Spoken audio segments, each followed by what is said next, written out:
Bom, gente, bom dia, boa tarde, boa noite. E hoje a gente vai falar do que tá todo mundo falando aí, né? Do novo normal, Corte rápido. que seria o novo normal para a gente se acostumar a um tipo de relação social a qual a gente já não tem, né, nos últimos 2 meses. E eu queria mais acalmar a galera, né? Porque fica todo mundo aí se apegando a algumas notícias de alguns sites específicos que sempre vão trazer notícias sensacionalistas, né? E falando, ó, vai ser assim, vai ser assado. Logicamente, a gente tem que se acalmar, mas eu vejo muita gente citando e falando coisas meio que se fosse um conhecedor de geopolítica. Quando você assiste o vídeo, você percebe que as pessoas são praticamente leigos no assunto, né? Ou às vezes estão só copiando o vídeo de outras pessoas. E aí eles vêm com situações mais emocionais, né? Do tipo de relação que a gente tinha há algum tempo atrás, ou supostamente tinha, né? Porque as relações, pelo menos da maioria das pessoas, você não fica nessa relação de abraço, de pegar na mão, de tudo mais, principalmente quando você tá com ingleses. No Brasil a gente tem o costume de dar beijinho no rosto, de cumprimentar. Eu cumprimentava meus amigos com aperto de mão toda vez que eu via eles no Brasil, mas aqui não é assim. Como eu tenho mais contato com ingleses do que com brasileiro, eu praticamente vejo amigos brasileiros uma, duas, três vezes por ano. Então, é diferente o tipo de relação e eu mudei para essa cultura e eu tenho que me acostumar a ela. Ou seja, para os ingleses não pesa tanto esse negócio de aperto de mão, pesa mais para brasileiro, beijo, abraço e tudo mais. Logicamente, a gente tem que manter os cuidados de acordo com a doença. Sim, a doença veio da China, eles têm cultura diferente, eles não deram as informações que deveriam dar, isso tudo pesa, né? Tem questões geopolíticas que vai além disso, não só no Brasil, mas aqui na Inglaterra, onde governos tentam tirar vantagem disso politicamente, né? Seja de um lado ou de outro. E a gente tem que estar ciente que não é o fim do mundo, né? A gente não pode tratar isso com um monte de suposições, né? Colocando que vai mudar, vai ser o anticristo que vai descer na Terra, como se o mundo estivesse acabando, sendo que, logicamente, é uma situação muito difícil, mas perto de outras situações que a gente teve no século XX e até anteriormente, né? Elas são muito menores. A gente precisa conhecer um pouco da história, que quando você conhece a história, você vai sentir, vai perceber menos que assim, ó, não é tão grave quanto parece. Logicamente, a recessão que vai vir aí e vai vir, vai ser algo muito grave, mas ao mesmo tempo a gente esquece de pensar nos lados positivos. Quando tudo voltar ao normal, as pessoas vão estar sedento por comprar coisas, por passear, por viajar e vão tomar as ações muito mais rápidas, né? Todo mundo coloca como se quisesse existir um controle. Existe sim quem entende um pouquinho de globalismo, né, e não confunde isso com globalização, consegue perceber a diferença entre os dois, né? O globalismo é ter ali um governo que mande no mundo inteiro, que é o que acontece hoje, já acontece com a ONU, né? A ONU praticamente é um governo que não foi eleito, você elege seus deputados, seus senadores, seu presidente, e ele pega resoluções da ONU, da OMS, Fundo Monetário Internacional e outras coisas, e aí ele acopla tudo isso e obedece essas regras, que vem justamente, se a gente vou falar um pouquinho de ONU aqui, mas depois, se alguém quiser comentar aí embaixo, eu falo mais sobre isso. A ONU, por exemplo, ela tem 193 países. Desses 193, 124 ou são socialistas ou comunistas ou árabes islâmicos, ou seja, que seguem ali um tipo de doutrina, um tipo de cultura totalmente diferente da do Ocidente. E eles são quem mais aprova as resoluções, ou seja, o mundo segue mais para a tendência deles do que para a tendência ocidental. E isso eu acho um problema, né? Tanto em alguns grupos como ONU, como União Europeia, como Mercosul, eu sempre achei. Corte Estamos aqui rápido. na frente da ONU, que é daquele lado, mas o mais importante aqui é esse monumento aqui, ó. Bom, nós descobrimos que o nome desse monumento é Broken Chair, mas a gente nem vai lá ler porque deve estar em francês, a gente não vai entender mesmo. E ele fica bem na frente das Nações Unidas, então deve ter um motivo por isso também, né? A gente vai pesquisar e contar pra vocês. Nações Unidas, quebrando as pernas da galera. Tem que falar, né? Mas também tem os lados prós e contras, porque a geopolítica ela é muito complexa. Por exemplo, eu era a favor do Brexit. Acho que o Brexit seria muito melhor você ter acordos bilaterais, onde você faz acordo só com um país ou com outro e sempre diretamente bilateral, de um para o outro, do outro para um. E não de vários países, onde você, por exemplo, faz negociação com um, mas você paga taxas para todos os outros que fazem parte daquele grupo, que é o que acontece na maioria dos grandes blocos. Mas esse não é o caso. O que a gente tem que parar é de ficar com essas suposições de como que vai ser, entrar nesse sentimentalismo. a gente não vai esquecer como que as coisas foram de um ano para o outro. Parece que vai entrar uma barreira na mente das pessoas. Logicamente, as proibições do governo que eu sou totalmente contra, né? Que aí vem aquela questão, vou até voltar um pouquinho na história, quando você fala de democracia. Todo mundo no Brasil hoje tem uma ideia de democracia como algo bom. Mas se a gente for ver, ó,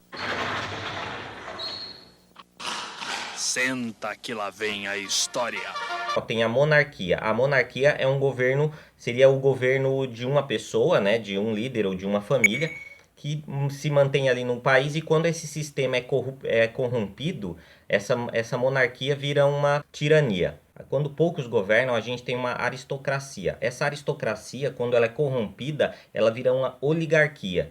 E aí são sempre um lado bom de um governo e o lado ruim desse mesmo tipo de governo. Quando muitos governam, aí vem a ideia de muitos, não é uma politeia. Politeia é um governo feito por muitos, ou seja, aquela ideia de sociedade. E quando ela é corrompida, quando a politeia é corrompida, ela forma o quê? Uma democracia.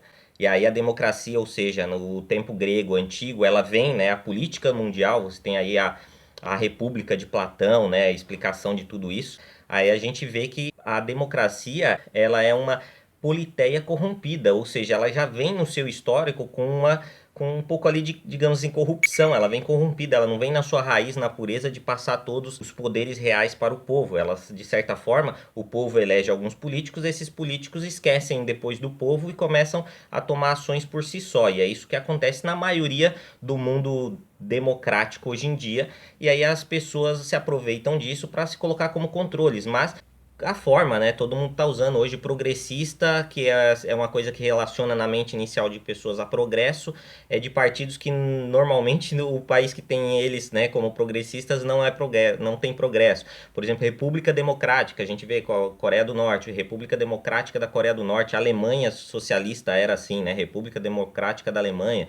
Eles levam esse nome democrático para entrar no inconsciente coletivo, mas na verdade eles não são. Então a gente tem que ter muito cuidado com os jogos de palavras e saber a história disso. É sempre ir na raiz e não se deixar levar agora, principalmente por tudo que acontece na mídia. Principalmente quem está tentando sair do país, quem está pensando em viajar. Por exemplo, uma das coisas que todo mundo coloca como controle do globalismo no mundo seria esses grupos, né? A Inglaterra saiu da União Europeia. Inglaterra sair da União Europeia, pô, é um ponto contra o globalismo. Só que agora parece que inverteu.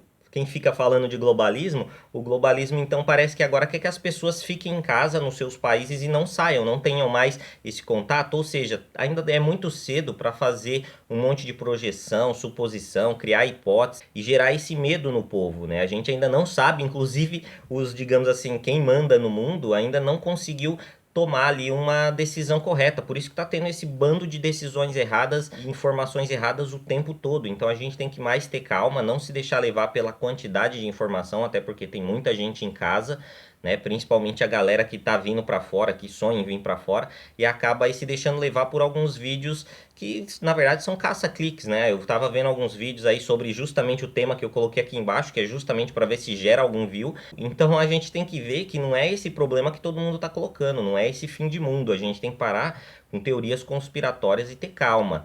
Teorias conspiratórias são sempre suposições, né? Ninguém tem provas daquilo. Quando você tem provas, aí ela se torna algo real. Por exemplo, no Brasil falavam que o Foro de São Paulo era teoria da conspiração. O Foro de São Paulo foi comprovado. Hoje em dia você vê 1000 vídeos no YouTube e tudo mais.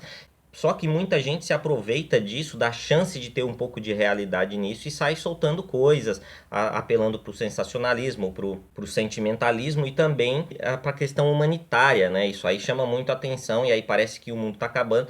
Isso acaba gerando um sentimento de tristeza em muita gente que não está psicologicamente preparada, não tem toda essa informação, não tem o conhecimento histórico necessário para saber o peso disso que está acontecendo hoje no mundo em relação às outras coisas, né? A gente tem tudo muito fragmentado na nossa mente, né? Pelo inconsciente coletivo que a gente recebe de informações também, por tudo que a gente tem ali da nossa formação. Então a gente tem que mais ter calma, não se deixar levar tanto, esperar um pouco as coisas acontecer, focar mais na sua vida pessoal nesse momento, na sua organização pessoal, para não se deixar levar por tudo que está acontecendo em volta, pensar também no futuro, como é que eu vou fazer, quais são as opções, sempre de forma positiva, buscando um caminho para a solução, não um caminho para o problema, porque você fala, estamos sendo dominados, eles vão controlar a gente disso ou daquilo, o que você como cidadão consegue fazer para mudar isso? Você não vai conseguir nada, você só vai conseguir sofrer. Ou seja, você está sofrendo por antecedência em cima de uma suposição que alguém falou em algum vídeo. Então a gente tem que ter muito cuidado no futuro, né? Não vai ser um caos, fiquem mais tranquilos, absorvam as informações, mas não se deixem levar pelo sensacionalismo, senão a gente acaba se perdendo e perdendo o controle, né? Ah, o mundo vai acabar, daqui a pouco estão falando que não vai ter mais emprego e se você não trabalhar pela internet é o fim. Só que na verdade essas pessoas só querem vender seus cursos e os seus views, né? Então a gente tem que ter muito cuidado porque a maioria dos trabalhos do mundo necessitam de pessoas no local. Ah, foi a mesma história quando eles falavam que máquinas iam tomar o lugar das pessoas. As máquinas já chegaram praticamente num limite, porque máquina é limitado. E aí as pessoas agora ficam nessa que vai ser tudo pela internet. Não, tem muita coisa, tudo no mundo você vai precisar de gente para fazer. Então a gente tem que ter calma, nem todo mundo vai perder os empregos, não vai ser o fim do mundo. Eu acho sim que a gente tem que ter um país, na verdade, não só o Brasil, mas a Inglaterra, cada país ser o máximo autossustentável possível e menos dependente de um único país, que nem a gente viu, ficou todo mundo muito dependente da China. Aí a China vai e ela faz o que quer, porque ela tem ali, digamos, o monopólio do negócio, ela manda, né? Então todo mundo compra dela porque comprava mais barato. E é uma coisa que eu não entendo, né? Comprava um monte de porcaria da China barato, tudo que sempre quebrava, e aí a China virou a maior vendedora dos negócios e agora ela tá fabricando isso dentro de cada país.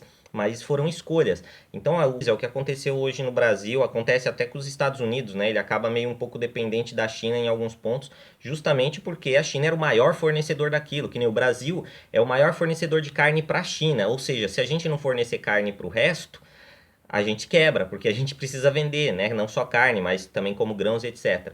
E a China é a maior fornecedora de alguns produtos, então vocês ficam muito dependentes só daquele grupo. Quanto mais se abrir, e aí que entra a globalização, que não é o globalismo, aí vai ser muito mais negócio. A globalização sempre vai existir, independente do globalismo. Já o globalismo, o que ele quer?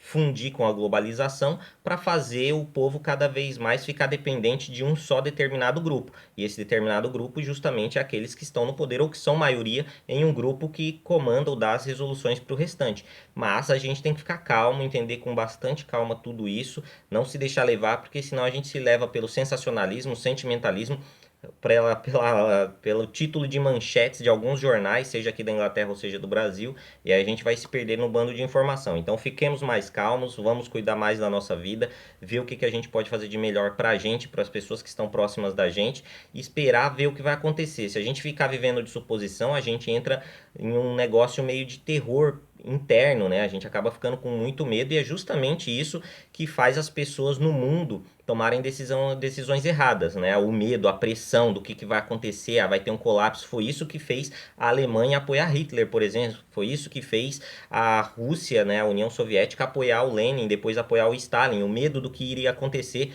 nos períodos ali das guerras ou um pouquinho antes das guerras, né? Então a gente tem que ter muito cuidado com a informação, como que ela vem. Muita gente quer falar mal de uma determinada manchete de um determinado jornal, mas acaba, na verdade, proliferando justamente o que esse jornal quer pôr medo, né, nas pessoas. Então tenhamos muito cuidado, espero que vocês entendam esse vídeo, né, e vamos ter calma aí em relação a tudo isso aí da pandemia, da quarentena.